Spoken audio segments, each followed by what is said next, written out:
Hello नमस्कार प्यारे साथियों, एक बार फिर से स्वागत है आप सभी का हमारे इस ऑनलाइन स्टडी प्लेटफॉर्म पर। आज की क्लास में हम शुरू करने जा रहे हैं अपना डीसी जनरेटर वाला चैप्टर, यानी कि दिष्ट धारा जनित्र। कल की क्लास में जो हमने डीसी मशीन अपनी कंप्लीट कर ली थी, क्या डीसी मशीन, अपना डीसी मशीन वाला चैप्टर कंप्लीट कर लिया था।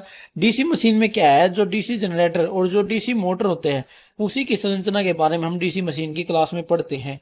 अब जब हम डीसी जनरेटर पढ़ेंगे तो हमने इसकी संरचना को पहले ही पढ़ लिया है, तो अब जो है हम इसकी ईएमएफ इक्वेशन ये किस तरीके से कार्य करता है, किन भागों में इसको बांटा गया है, उन सभी के बारे में हम डीसी जनरेटर वाले चैप्टर में पढ़ते हैं। वैसे तो जो हरियाणा में एचएसएससी है, एचएसएससी जो इस चैप्टर से बहुत ही कम सवाल पूछती है डीसी से रिलेटेड, जैसे डीसी मशीन हो गया, डीसी जनरेटर हो गया और डीसी मोटर हो गया। जो पिछली बार हरियाणा एएलएमएससी का एग्जाम हुआ था उसके अंदर इस डीसी वाले भाग से केवल 2 सवाल पूछे गए थे, और जो वो 2 सवाल थे वो दोनों ही कॉमन सवाल थे डीसी के। और डीसी ना तो वो मेन डीसी जनरेटर के सवाल थे और ना ही डीसी मोटर के थे, वो दोनों चैप्टर के कॉमन सवाल पूछे गए थे। हर एचएसएससी जो है डीसी जनरेटर या फिर डीसी मोटर से रिलेटेड कम ही सवाल एग्जाम में पूछती है। ठीक है, इसलिए जो हम इस चैप्टर को ना ज्यादा डीप में नहीं पढ़ेंगे, इसका जो बेसिक है बेसिक बेसिक पढ़ देंगे और कुछ ज्यादा जो इंपॉर्टेंट है एग्जाम के पॉइंट ऑफ व्यू से वो कवर कर लेंगे। वैसे ये सिलेबस में देते नहीं है एचएसएससी वाले, जो पीछे सिलेबस आया था उसमें जो है डीसी जनरेटर वाले भाग को नहीं दिया गया था, फिर भी जो है इन्होंने एग्जाम में 2 सवाल इसके पूछ ही लिए थे। अब एचएसएससी का तो आप सभी को पता ही है उसके इतिहास का, कि जो बताती है वो करती नहीं है।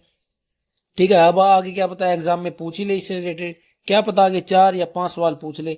इसलिए हमें जो है इसको सिलेबस में तो आता ही है, इसलिए इलेक्ट्रिशियन थ्योरी का सिलेबस में डीसी जनरेटर वाला भाग होता है। इसलिए जो हम इसे पढ़ना बहुत जरूरी होता है, क्योंकि एग्जाम में पता नहीं लगता कि एचएसएससी कहाँ से सवाल पूछ लेगी, इसलिए इसको कवर करना बहुत ही जरूरी है। दोस्तों, अगर आप हरियाणा एएलएमएससी की तैयारी कर रहे हैं तो लगातार हमारे इस बैच से जुड़े रहिए, ताकि आने वाले हर एग्जाम में आपको इसकी हेल्प मिल सके। तो चलिए डीसी जनरेटर वाला चैप्टर अपना शुरू करते हैं। डीसी जनरेटर क्या है, एक विद्युत चुम्बकीय के फैराडे के, किसके, फैराडे के सिद्धांत पर कार्य करती है। फैराडे के नियम पर यह आधारित है डीसी जनरेटर।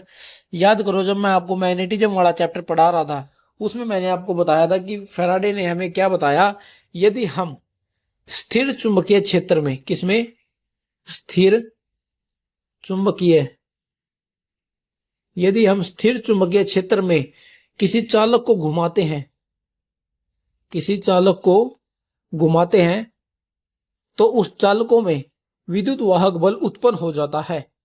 और जैसा कि ट्रांसफार्मर भी फैराडे के सिद्धांत पर कार्य करता है, लेकिन ट्रांसफार्मर में क्या होता है, ट्रांसफार्मर में चालक स्थिर होकर चुंबकीय क्षेत्र घूमता रहता है। इसी सिद्धांत पर जो है फैराडे ने बताया, अगर आप स्थिर चुंबकीय क्षेत्र में भी चालक को घुमाते हो तब भी जो है चालकों में विद्युत वाहक बल उत्पन्न हो जाएगा। इसी सिद्धांत पर जो है एक डीसी जनरेटर कार्य करता है, और जो इसका विद्युत वाहक बल होता है वो कितना होता है, ई बराबर किसके किस सिद्धांत पर कार्य करता है, B L V sine theta. जो एक जनरेटर में ईएमएफ उत्पन्न होता है वो डायनेमिक प्रकार का ईएमएफ उत्पन्न होता है। किस प्रकार का, डायनेमिक,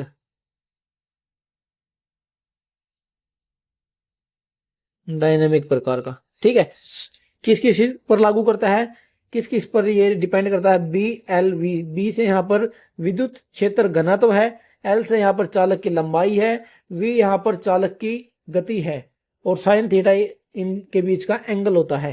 ठीक है, जो ईएमएफ वो किस पे डिपेंड करता है, B L V sine theta पर, और जो ईएमएफ उत्पन्न होता है वो डायनेमिक प्रकार का होता है। ट्रांसफार्मर के अंदर तो ये स्थैतिक प्रकार का था, लेकिन एक जनरेटर के अंदर ये डायनेमिक प्रकार का होता है। अब बात करें इसी कार्य प्रणाली की, कार्य प्रणाली क्या है, ये विद्युत चुंबकीय फैराडे के सिद्धांत पर कार्य करता है। किसके, फैराडे के सिद्धांत पर, फैराडे के सिद्धांत पर। अब अगर इसकी कार्य प्रणाली की बात करें, अब इसमें जो विद्युत वाहक बल पैदा होता है, जो ईएमएफ पैदा होता है, उसमें धारा की दिशा किस तरीके से निकालते हैं, धारा की दिशा किस तरीके से निकलती है, वो निकलती है फ्लेमिंग राइट हैंड रूल से। जब आपको फ्लेमिंग राइट हैंड रूल या फिर लेफ्ट हैंड रूल मैं आपको बता रहा था, तब मैंने आपको बताया था एक जनरेटर में उसके ईएमएफ की दिशा निकालने के लिए हम फ्लेमिंग राइट हैंड रूल का प्रयोग करते हैं, और मोटर में लगने वाले बल का हम फ्लेमिंग लेफ्ट हैंड रूल से निकालते हैं।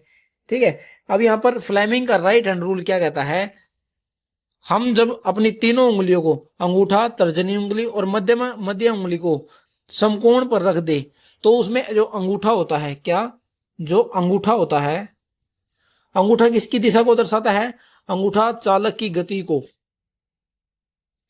अंगूठा जो होता है वो चालक की गति को दर्शाता है। तर्जनी उंगली, जो तर्जनी उंगली है वो किसको, तर्जनी उंगली चुंबकीय क्षेत्र की दिशा को, चुंबकीय क्षेत्र की दिशा को कौन सी उंगली दर्शाती है, तर्जनी उंगली। अब मध्य उंगली क्या दर्शाती है, मध्य उंगली ईएमएफ की दिशा या फिर धारा की दिशा को दर्शाती है, ईएमएफ या धारा की दिशा को दर्शाती है। एग्जाम में आया हुआ सवाल है कि जो जनरेटर है, जनरेटर में धारा की दिशा को निकालने के लिए किस रूल का प्रयोग किया जाता है, फ्लेमिंग के राइट हैंड रूल का प्रयोग किया जाता है। इस बात को आपको हमेशा याद रखना है, ये इसकी कार्य प्रणाली है। अब जो कार्य इसकी जो ईएमएफ की जो दिशा होगी वो तो हमने फ्लेमिंग के राइट हैंड रूल से निकाल ली।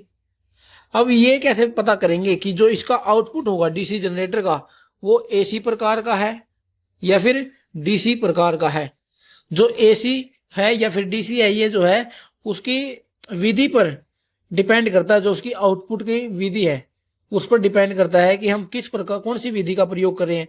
दो विधि होती है इसमें, देखिए पहली तो होती है स्लिप रिंग का मेथड, स्लिप रिंग मेथड, एक होता है स्प्लिट रिंग मेथड जो हम कम्यूटेटर जिसे कहते हैं।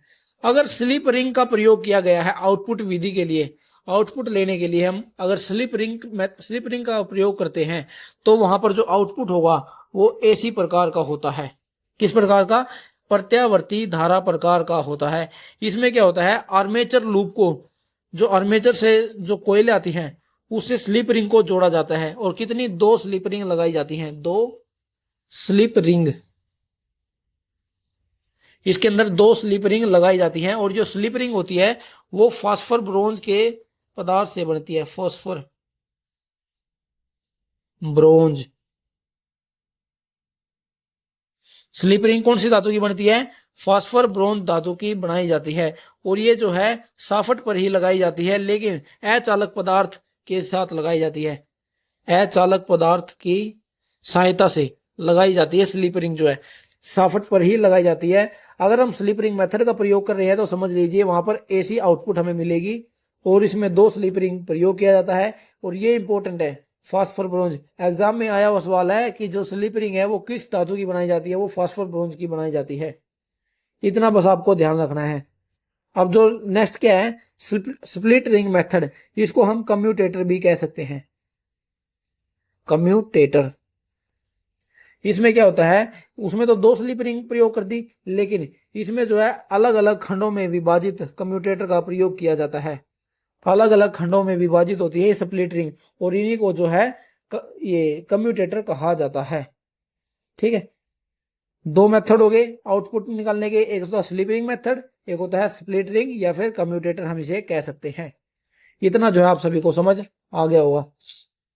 अब हम आगे चलते हैं। आगे क्या है, ईएमएफ इक्वेशन इंपॉर्टेंट होती है। ईएमएफ इक्वेशन चाहे वो डीसी मोटर हो, चाहे डीसी जनरेटर हो, चाहे ट्रांसफार्मर हो, कुछ भी हो, ईएमएफ इक्वेशन सबसे ज्यादा इंपॉर्टेंट भाग होता है।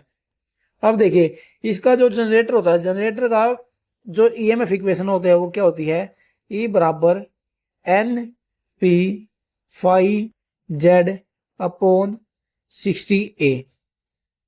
बहुत ही ज्यादा इंपॉर्टेंट है, हमेशा याद रखनी है, बहुत ज्यादा न्यूमेरिकल पूछे जाते हैं।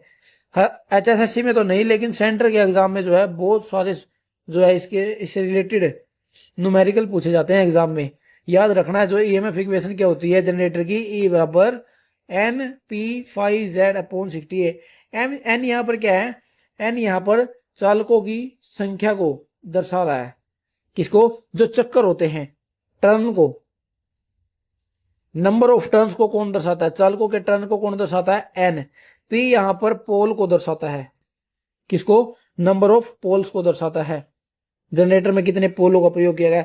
फाई यहाँ पर फ्लक्स को और जेड यहाँ पर चालकों की संख्या को, किसको, आर्मेचर में चालकों की संख्या को कौन दर्शाता है, जेड दर्शाता है। वैसे तो जो जेड होता है, जेड किसको दर्शाता है, एग्जाम में जो भी दिया जाएगा चाहे वो आर्मेचर चालकों की संख्या हो, आर्मेचर चालकों की संख्या,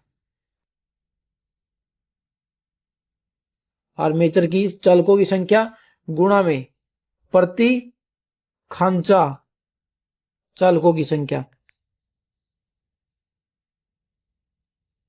प्रति, देखिए जेड यहां पर क्या दर्शाता है, आर्मेचर चालकों की संख्या गुणा में प्रति खांचा चालकों की संख्या। लेकिन अगर एग्जाम में वहां पर आपको दिया हो आर्मेचर चालकों की संख्या, तो वहां पर आप केवल जेड का मान वहां पर क्या रख सकते हैं, आर्मेचर चालकों की संख्या, या फिर वहां पर प्रति खांचा चालकों की संख्या दी हुई है तो आप जेड को भी वही रख सकते हैं। अगर इन दोनों का मान दिया हुआ है तो उनको दोनों को आपको गुणा करके जेड का मान रखना पड़ेगा। ये यहाँ पर समांतर पथों की संख्या को दर्शाता है, किसको दर्शाता है, समांतर पथों की संख्या को दर्शाता है। ठीक है, इतना आपको ध्यान रखना है। अब देखिए, अब मैंने आपको ना इसमें दो वाइंडिंग बताई थी, कौन सी, दो। अब आप ये बताइए जो ईएमएफ होगा वो ईएमएफ कहां पर पैदा होता है, ईएमएफ कहां जनरेट होता है, ईएमएफ जनरेट होता है आर्मेचर में, कहां पर, आर्मेचर में। और आर्मेचर में जो है दो प्रकार की वाइंडिंग की जाती है, कौन सी, एक तो होती है लैप वाइंडिंग, एक होती है लैप वाइंडिंग और एक होती है वेव वाइंडिंग, एक होती है लैप वाइंडिंग और एक होती है वेव वाइंडिंग। अब मैंने आपको लैप वाइंडिंग में क्या बताया था, जो समांतर पथों की संख्या है वो पोल के बराबर होती है, और वेव वाइंडिंग में जो समांतर पथों की संख्या होती है वो केवल दो होती है। अब अगर हम ये जो मैंने आपको दिखाया हुआ है यहाँ पर जो ईएमएफ इक्वेशन दी हुई है, इस ईएमएफ इक्वेशन में इफ अगर हम यहाँ पर इसका मान रखें तो कितना बनेगा, ये देखिए, इसको यहाँ नीचे कर देते हैं। क्या बताया मैंने ई का मान आपको, E N P five Z upon 60 A. अब अगर ए का मान पी के बराबर है, इस ए का मान इस पी के बराबर है, तो ये आपस में कट कर देंगे, तो यहां पर ई का मान क्या बन जाएगा, यहां पर एन फाइव जेड अपॉन 60 ये मान बन जाएगा। तो आपको हमेशा याद रखना है, अगर लैप वाइंडिंग की बात कर रहे हैं, अगर लैप वाइंडिंग की बात कर रहे हैं तो वहां पर ई का मान क्या बनेगा, एन फाइव जेड अपॉन 60 बनेगा। ठीक है, और अब अगर बात करें वेव वाइंडिंग की, वेव वाइंडिंग में क्या होता है, देखिए वेव वाइंडिंग में सेम टू सेम रहेगा, N P five Z upon 60। एक ही जगह जो है हम दो का मान रख सकते हैं। देखिए यहां पर वेव वाइंडिंग में ई का मान क्या बन गया, N P five Z upon 60 into 2।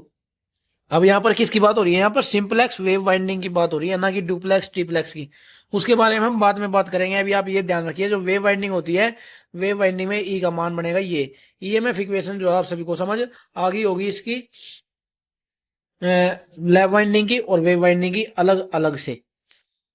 क्या डिफरेंस होता है वेव वाइंडिंग और लैप वाइंडिंग में, ये देखिए आप,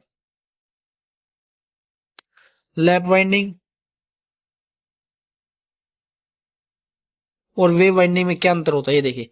लैप वाइंडिंग के अंदर समांतर पथों की संख्या जो है पोल के बराबर होती है, लेकिन वेव वाइंडिंग के अंदर क्या होता है, वेव वाइंडिंग के अंदर समांतर पथों की संख्या केवल दो होती है। और वेव वाइंडिंग के अंदर जो ब्रूश होते हैं, कार्बन जो ब्रूश यूज किए जाते हैं, उनकी संख्या भी केवल दो ही होती है। कितनी होती है, केवल दो होती है। और जो लैप वाइंडिंग होती है, लैप वाइंडिंग के अंदर कार्बन ब्रूशों की संख्या जो है समांतर पथों की संख्या के बराबर होती है। किसके, समांतर पथों की संख्या के बराबर होती है। ये बहुत ही इंपॉर्टेंट पॉइंट है। कौन सा, देखिए समांतर पथों की संख्या पोल की संख्या के बराबर, और जो कार्बन ब्रूश होंगे वो भी समांतर पथों की संख्या के बराबर ही होते हैं। और वेव वाइंडिंग के अंदर दो ही तो कार्बन ब्रूश यूज किए जाते हैं और समांतर पथों की संख्या भी केवल दो ही होती है। जो वेव वाइंडिंग का उपयोग किया जाता है, वेव वाइंडिंग का उपयोग हाई करंट के लिए किया जाता है, हाई करंट और लो वोल्टेज के लिए। लो वोल्टेज और हाई करंट का, वेव वाइंडिंग का उसको अपोजिट है, हाई वोल्टेज के लिए वेव वाइंडिंग का प्रयोग किया जाता है, हाई वोल्टेज के लिए और लो करंट के लिए, लो करंट के लिए। इतनी बात को आप सभी को ध्यान रखना है, इतना जो आप सभी को समझ आ गया होगा। अब आगे क्या है, आगे क्लासिफिकेशन देख लेते हैं हम जनरेटर का। जो डीसी जनरेटर होता है उसको दो भागों में बांटा गया है, एक तो होता है सेल्फ एक्साइटेड, एक होता है सेपरेटली एक्साइटेड। अब सेल्फ एक्साइटेड को भी आगे तीन भागों में बांटा गया है, सीरीज, शंट और कंपाउंड में। एक तो होता है series DC generator, series DC generator, shunt DC generator और कंपाउंड डीसी जनरेटर। अब कंपाउंड को भी आगे दो भागों में बांट दिया, लॉन्ग शंट और शॉर्ट शंट। अब लॉन्ग शंट और शॉर्ट शंट के आगे भी इसको जो है बांटा गया है, उसको क्या है देखिए, जो लॉन्ग शंट है और शॉर्ट शंट है, इन दोनों को ही बांटा गया है आगे। एक तो होता है कम्युलेटिव, कम्युलेटिव, और एक होता है डिफरेंशियल।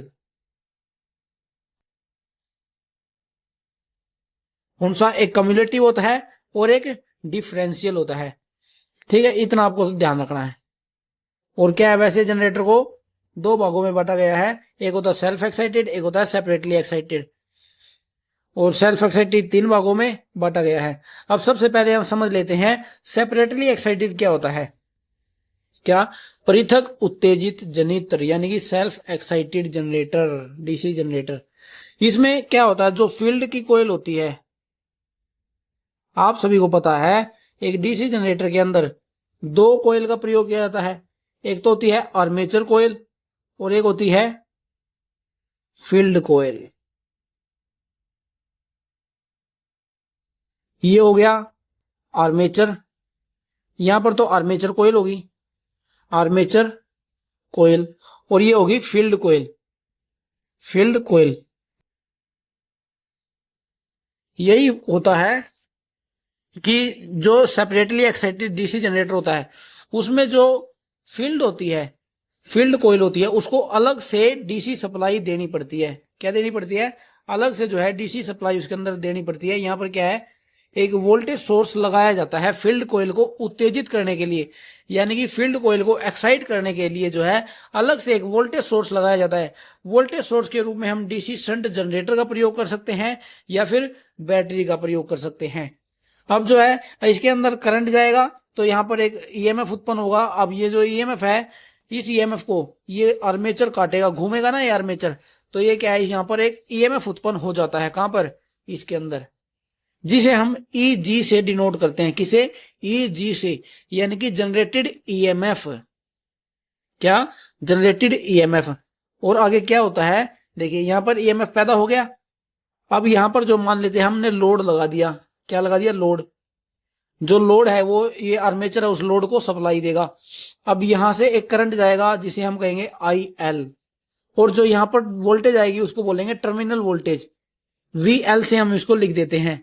टर्मिनल वोल्टेज को हम वी एल से लिख देते हैं। इतना आप सभी को ध्यान रखना है। अब इसके अंदर मेन पार्ट क्या होता है, मेन पार्ट होता है इसके अंदर कितनी जनरेटेड ईएमएफ हुई है उसको पता करना, वो इसके अंदर मेन पार्ट है।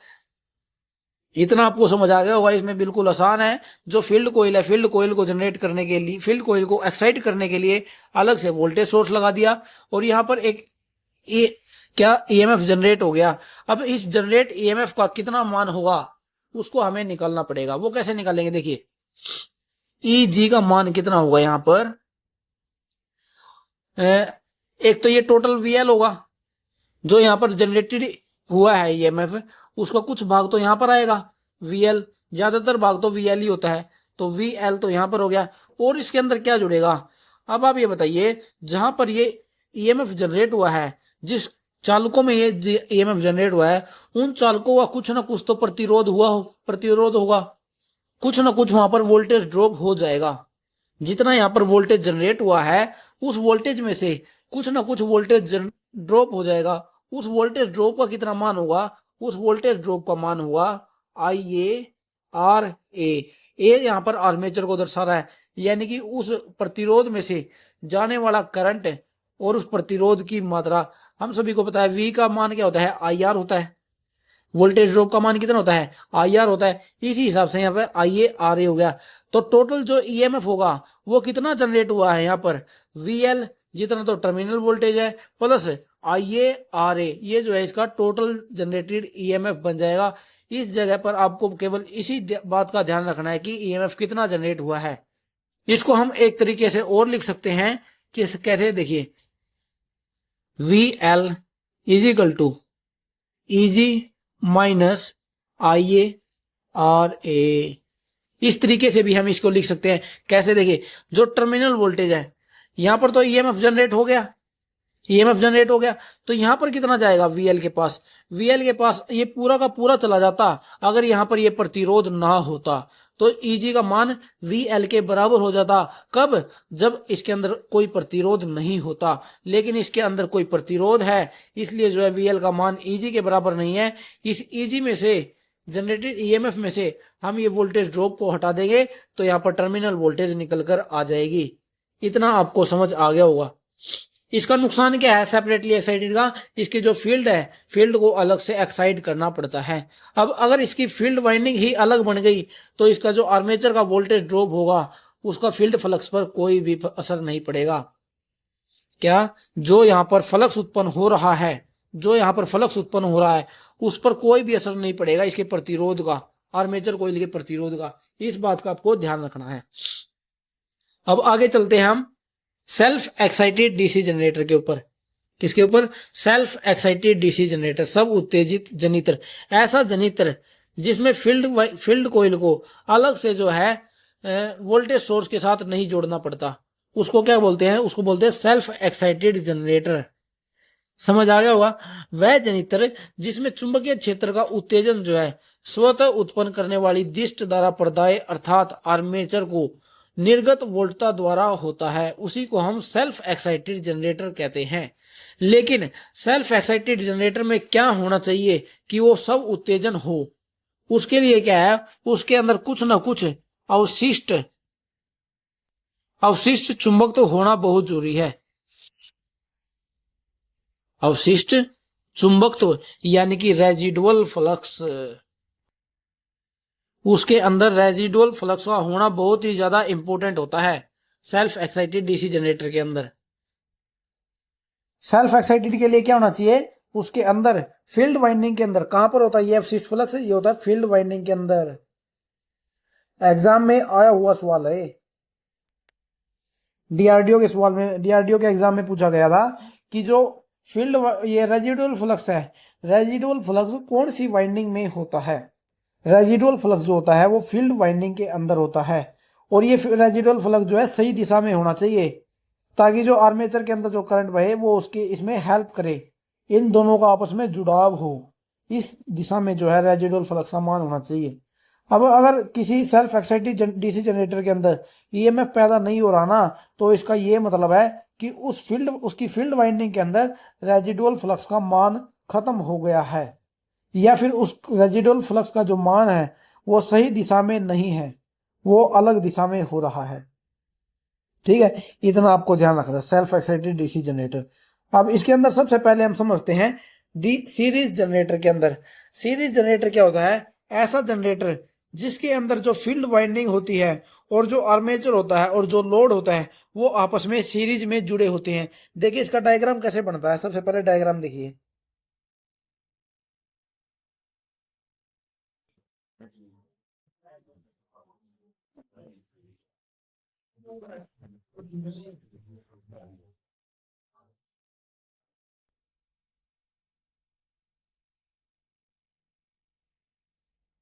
ये देखिए, ये तो होगी इसकी फील्ड वाइंडिंग, कौन सी होगी, फील्ड वाइंडिंग होगी, और ये होगी आर्मेचर वाइंडिंग, ये होगी इसकी आर्मेचर वाइंडिंग।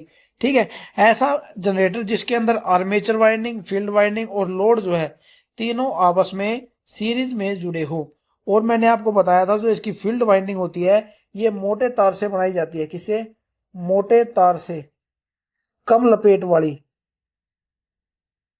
कैसी, कम लपेट वाली। ऐसा क्यों किया जाता है, ताकि जो इसका प्रतिरोध है वो कम हो जाए। प्रतिरोध कम करने के लिए हम मोटे तार तथा कम लपेट की का प्रयोग करते हैं।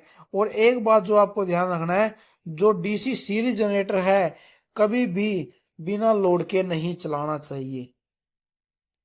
बहुत ही ज्यादा इंपॉर्टेंट पॉइंट है, एग्जाम में आया हुआ सवाल है कि कौन से जनरेटर को जो है कभी भी बिना लोड के नहीं चलाना चाहिए, वो होता है डीसी सीरीज जनरेटर।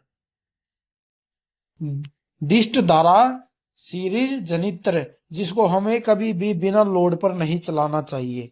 ठीक है, अब जो इसकी ईएमएफ इक्वेशन है, इसकी ईएमएफ इक्वेशन कैसे बनेगी, जो जनरेटेड ईएमएफ होगा इसके अंदर वो कैसा बनेगा, वो देखिए।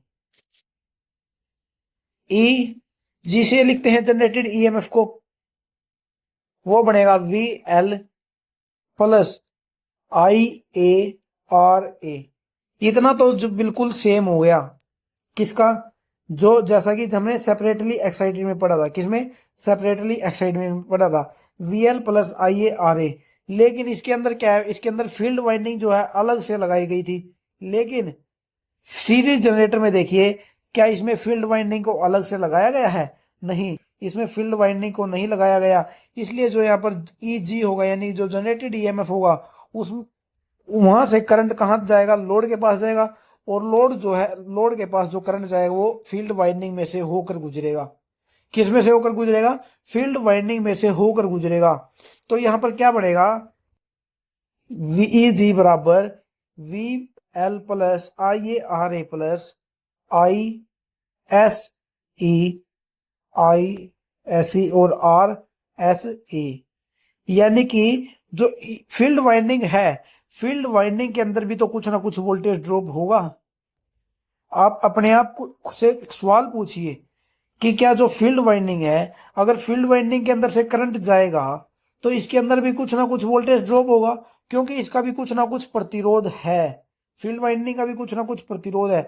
अगर इसका प्रतिरोध 0 हो जाए फिर तो यहाँ पर कोई वोल्टेज ड्रॉप नहीं होगा। लेकिन ऐसा मुमकिन ही नहीं है कि यहाँ पर कोई प्रतिरोध ना हो, इसका कुछ ना कुछ प्रतिरोध होगा। चाहे वो पॉइंटों के अंदर हो, लेकिन कुछ ना कुछ प्रतिरोध होगा, चाहे वो 1 ओम हो, चाहे 2 ओम हो, चाहे वो 0.5 ओम हो, लेकिन कुछ ना कुछ तो रेजिस्टेंस है। तो इसलिए जो यहाँ पर वोल्टेज ड्रॉप होगा उसको हम लिखेंगे I S C R S E से। आपका मन है अगर आप इसको I F plus R F से भी लिख सकते हो, यानी कि फील्ड वाइंडिंग के अंदर से जाने वाला करंट और रेजिस्टेंस फील्ड वाइंडिंग का। लेकिन जो इसकी लैंग्वेज होती है, लैंग्वेज में इसको I S E plus R S E ही लिखा जाता है। और अगर इसको एक तरीके से और लिख सकते हैं, वो कैसे, V L is equal to E G minus I A R A plus I S E R S E. इसको जो है इस तरीके से भी लिख सकते हैं। अगर हमें एग्जाम में वो लाइन वोल्टेज, जो टर्मिनल वोल्टेज है उसके बारे में पूछ ले कि टर्मिनल वोल्टेज कितना होगा, अगर उसने जनरेटेड ईएमएफ का मान दे दिया, आई ए आर ए का मान दे दिया और I S C R S C का मान दे दिया।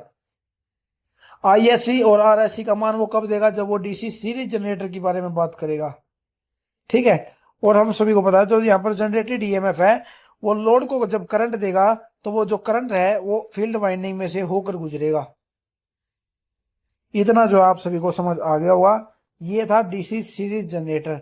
अब डीसी सीरीज जनरेटर का उपयोग कहाँ जाता है, किया जाता है, जो वितरण प्रणाली होती है, कौन सी, जो वितरण प्रणाली है उसमें वोल्टेज बूस्टर के रूप में इसका काम किया जाता है, उपयोग किया जाता है। किसका, वोल्टेज बूस्टर। वोल्टेज बूस्टर के रूप में किसका प्रयोग किया जाता है, डीसी सीरीज जनरेटर का उपयोग किया जाता है। और आर्क वेल्डिंग के अंदर भी, आर्क वेल्डिंग, आर्क वेल्डिंग हो और आर्क लाइटिंग हो, उसके अंदर जो है डीसी सीरीज जनरेटर का उपयोग किया जाता है। इतना आपको समझ आ गया होगा। दोस्तों आज की क्लास में हम इतना ही पढ़ते हैं। आज की क्लास में हमने क्या समझा, डीसी सीरीज जनरेटर के बारे में पढ़ लिया, जो सेल्फ एक्साइटेड का भाग होता है, और सेपरेटली एक्साइटेड जनरेटर के बारे में पढ़ा। डीसी जनरेटर का वर्गीकरण हमने किया, जो इसकी ईएमएफ इक्वेशन है उसके बारे में हमने पढ़ा है इसमें, और जो इसकी कार्य प्रणाली है उसके बारे में हमने पढ़ा। कल की क्लास में जो हम शंट जनरेटर के बारे में पढ़ लेंगे, और जो कंपाउंड जनरेटर होता है, कंपाउंड जनरेटर के बारे में पढ़ लेंगे। उसके आगे हम जो लॉन्गसन डिफरेंशियल कंपाउंड होते हैं उनके बारे में पढ़ लेंगे। ठीक है, आज की क्लास में हम जो है इतना ही पढ़ते हैं, नेक्स्ट क्लास में हम करेंगे आगे का भाग। दोस्तों, अगर आप हरियाणा ALMSA की तैयारी कर रहे हैं तो आप लगातार हमारे इस बैच से जुड़े रहिए ताकि आने वाले हर एग्जाम में आपको इसकी हेल्प मिल सके। अगर आपका कोई दोस्त हरियाणा ALMSA की तैयारी कर रहा है या फिर सेंटर के कोई भी एग्जाम की तैयारी कर रहा है तो उसको भी आप हमारे इस बैच के बारे में बता सकते हैं। इस बैच में हम टोटली थ्योरी क्लासेस प्रोवाइड करने वाले हैं इलेक्ट्रीशियन की। ठीक है, आज की क्लास में इतना ही करते हैं, मिलते हैं नेक्स्ट क्लास में।